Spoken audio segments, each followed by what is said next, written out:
Welcome to the ESTNN Weekly Brief. Here is your rundown for all of the esports news for the past week, April 17th. So first, in League of Legends news, we've got our spring split champion LEC and the LCS League. Across the pond, G2 Esports absolutely dominated Origin in the finals of the spring split, 3-0. But G2 looked absolutely amazing even on off-meta picks, and it wasn't as hard of a stomping as the final source suggests though. Origin played well, especially in Game 1, and that could have gone either way, really. In the LCS Finals, Team Liquid managed to take down TSM in a 5-game reverse sweep, giving the advantage in the trophy count department in the Doublelift Bjergsen rivalry to the Team Liquid bot laner.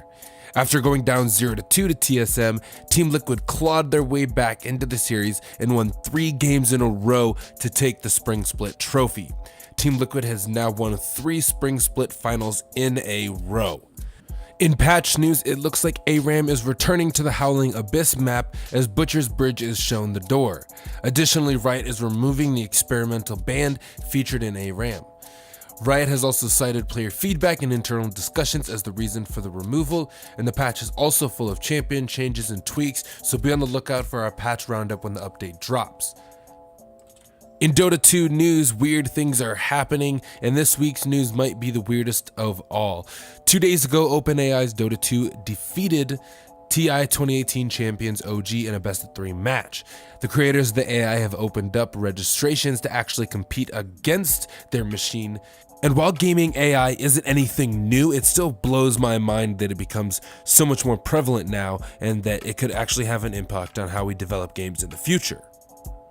Also, interestingly enough, this week, IG Vitality sues Super Peng, accused teams of cheating during their second place run at the China Future Cup, saying that several teams avoided ganks that should have been successful and that they had early game strategies that implied that they had more information about IG Vitality's positions than they should have.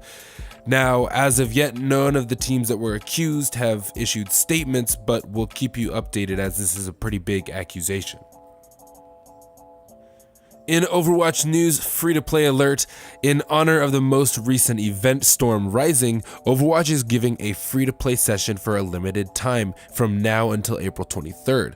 Players can jump into Overwatch for free of charge, see what all the ultimate slinging, shield-breaking hype is all about, and if you're a competitive player out there or a long-time player, you might want to avoid quick play for a little while.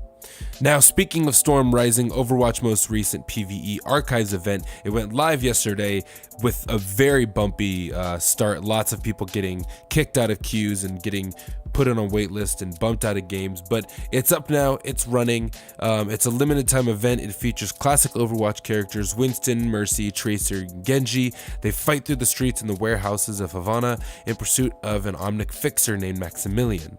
Now, it's a good time, but as our resident Overwatch writer Charlotte August points out, Storm Rising is a little short, and either way, the event comes with over 150 new cosmetics, so jump in, get some of those loot boxes, and get them before the event ends, because there are some cool cosmetics in there. In CSGO news, Blast Pro Series Miami wrapped up this weekend, and it ended with a very unexpected FaZe Clan win, going up 2-0 over Team Liquid. And it just showed that when all of their star players are on the same page, they're incredibly hard to beat. FaZe was helped by Team Liquid rifler Russell Twist Van Dolken, who posted his lowest rating in the series since July 2018. Interestingly, Astralis, the #1 ranked team in the world, uncharacteristically dropped all of their matches on the second day of the tournament. The losses spawned a ton of "is this the end of Astralis" memes from people tired of seeing the Danes winning. But let me tell you this, no, they will win the next one. Not much else is going in the scene currently, but remember that as we move closer to the summer, we move closer and closer to the Counter-Strike Global Offensive Major in Berlin, where we will see Vertigo. Maybe. Probably not, honestly, but a man can hope. And while most teams will probably instantly ban it, but we're likely to see the map come up as a pocket pick in the qualifiers. Only time will tell. Now, in Fortnite news, continuing the weekly, what is Fortnite adding to this patch trend? Epic Games has announced that Air Royale will return to the Battle Royale as a limited time event. The event features the oh-so-powerful planes, but this time there's a twist. If a player touches the ground in the Air Royale, they die. In features that no one asked for news, Epic is also adding the ability for players to pet many cuddly animals that they've added to the game since Fortnite Season 6 update last September. I'm not sure what this adds to the insanely popular Battle Royale, but it adds something. I think, at least. Alright, boys and girls, buckle your seatbelts because we are gonna go on a wild rant. So, in Apex news, the patch has come, but unfortunately, patch 1.1.1 doesn't fix anything. It doesn't do anything except make Caustic an absolute nightmare to deal with in close quarters. They didn't fix the slow-mo servers, they didn't fix hit registration issues, and even Pathfinder still has little to no hitbox. Now, Respawn added this new passive called Fortified to Caustic and Gibraltar, making them take 10% less damage from incoming damage to compensate for their larger than average hitboxes. Okay, that makes sense. Additionally, Gibraltar's gun shield got a health buff, and Caustic's ultimate received increased range, and his gas now does higher damage. This buff has made him a nightmare in close quarters, and especially with hot drops, you just drop a bunch of gas traps and people get choked out, one punch and they're dead. But that's not really a problem. Caustic is fun now, so what?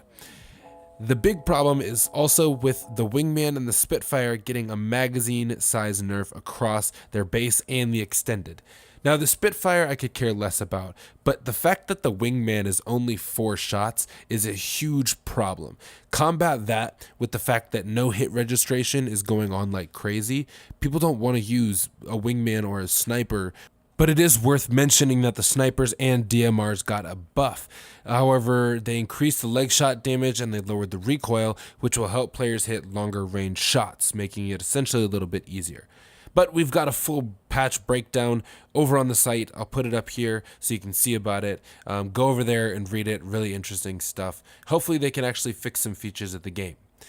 That's all for the ESTNN Weekly Brief for Wednesday, April 17th. Make sure to head over to ESTNN to catch up on all the latest news and check back here next week for another episode of The Brief. Thank you guys.